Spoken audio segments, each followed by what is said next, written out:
Ladies and gentlemen, welcome back to another edition of the Johncast podcast. Today we are going to be doing manga reaction. This is to My Hero Academia Chapter 368. For those of you who are listening to this via the podcast, audio-wise, this is a YouTube video as well. If you follow me on my social media, you will see, there's links in the bio to YouTube, but going forward, I'm going to be making this a YouTube thing, so I'm going to turn this into audio and also a YouTube video. So if you want to watch the YouTube video, that is there as well. So like I said in previous chapters, I did want to kind of transition this into being a YouTube thing and having a visual so you can see what's going on. I hope you guys like the layout. Like I said, previous video, which was The Last of Us, I believe the Last of Us trailer that I reacted to. This is a work in progress right now, so I'm going to be adding and changing stuff as we go forward, hear reactions on it. Interested to see what you guys think about it, but let's get into it. So we are picking up right where we left off with 367, and that is with Deku basically asking All For One if Shigaraki is still there. And as you see, we pick up with pretty much, it feels like All For One kind of, talking junk, saying that he's not really there, but we get a visual representation showing that although it may not be Shigaraki there, we still see Tenko there.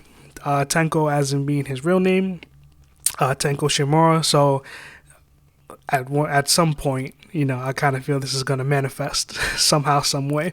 I don't really believe that he's going to be able to redeem, or Deku's going to be able to redeem Tenko. On my personal feelings, I kind of feel like maybe Tenko may reemerge and fight off All For One, but somehow he's going to end up being a stronger being. Maybe like All For One may be defeated in some way somehow by Deku, and maybe Tenko does reemerge. Maybe even Tenko is the one to maybe help him stop All For One, but I don't believe that like Tenko is going to end up becoming a hero in a way. I kind of just feel like, he's on his path. He's going to become a villain, or maybe even he'll see Deku as like his hero, his personal hero. Who knows? But hey, predictions here. Everybody feels differently about it, right? But yeah, as we continue on with the chapter, we have Mirio, pointing out that it can't be, or that he doesn't feel that it could be that All For One has pretty much devoured that personality. He feels, based on how he reacted earlier in the battle, that All For One, or it suggests that the way that he was freaking out about, what he was saying, that was a slip up in the personality. Maybe it's, the more of the fight that goes on, the more Tenko is starting to emerge, and maybe that dominance All For One has is becoming more and more unstable. And in the reaction of All For One, kind of, in the little panel at the bottom, you can see kind of his eye, kind of like, him realizing Mirio is kind of right, or not really realizing, but trying to, react in a way of trying to give a little cover to it. But as we go on, we have Nana pointing out that, she sees her son, I forget the son's name, Tenko's father. She sees, in the hand that's formed of growth and skin and mass and all this stuff. We see that she sees, and he realizes that, she realizes he's still in there somewhere. So, now we get with we continue on with the attack. All For One goes on the offensive, and now we're starting to see Deku actually fight. So we get to see, in this case, we get to see Fajin and Black Whip be used as a combo, which is kind of cool, seeing Deku use these quirks in combination.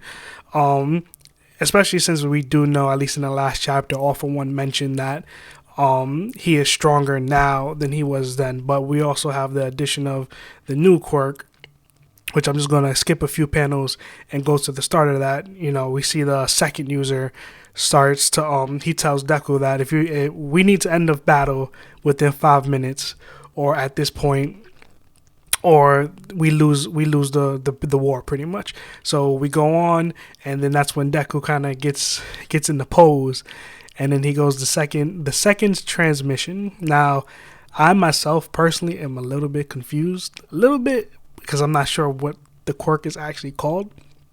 I'm not sure if it's called transmission or gear shift, because later on in a few panels you'll see why.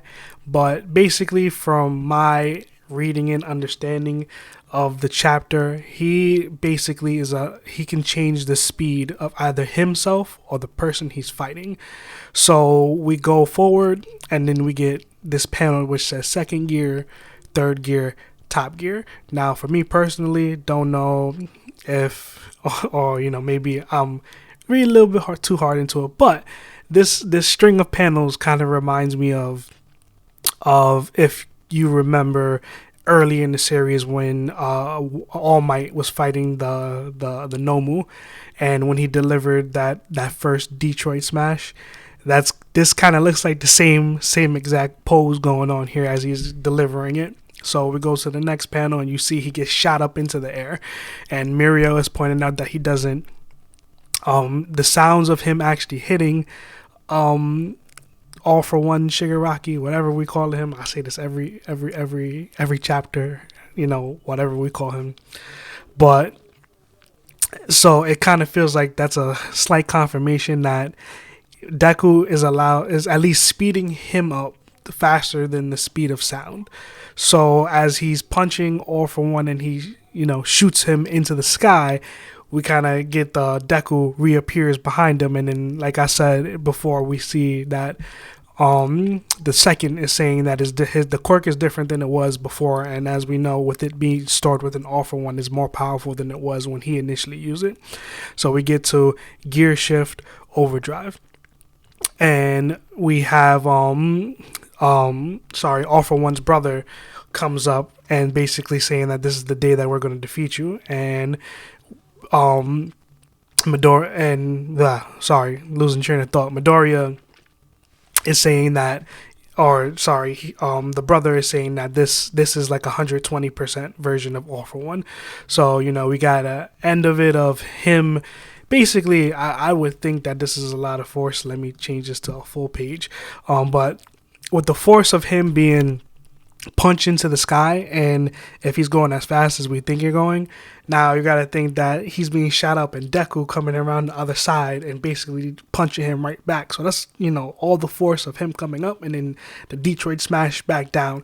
How much ever damage this actually does, it should be a lot. I mean, I don't think this is going to be like him defeating him right now, but we shall see. But this certainly, finally seeing what the second user's quirk is a great development, because we've been speculating on what it is. I believe some of us said that it's probably a time travel quirk in some way or related to time, but being gear shift or transmission, whatever we finally call it, it definitely is an interesting quirk, because basically, again, like I said, he's able to either speed himself up or speed up his opponent, and that is definitely something. As the battle goes on, I'm kind of interested to see what more is going to come of this. But like I said in the previous chapter, I'm loving that we're staying with this battle, but I know in the back of my mind that eventually we are going to transition to something else. When that transition comes, I'm kind of mentally prepared for it already. But hey, if we're able to keep up with this battle somehow, if every other thing is somehow resolved in the background, hey, cool. But I am really interested in knowing that what at least became of Dabi and Todoroki, along with Endeavor and the main body of All for One. So at least those two, because there's other. I mean, I think there's only the one other battlefield with what is her name, Uraka. I believe that's the only other battlefield out there. So at this point, can't wait till the next one, chapter 368. So 369 is the next one. So yeah, I hope you guys enjoyed. What do you tell me what you think in the comments down below? And yeah, hope you guys enjoyed it. Peace.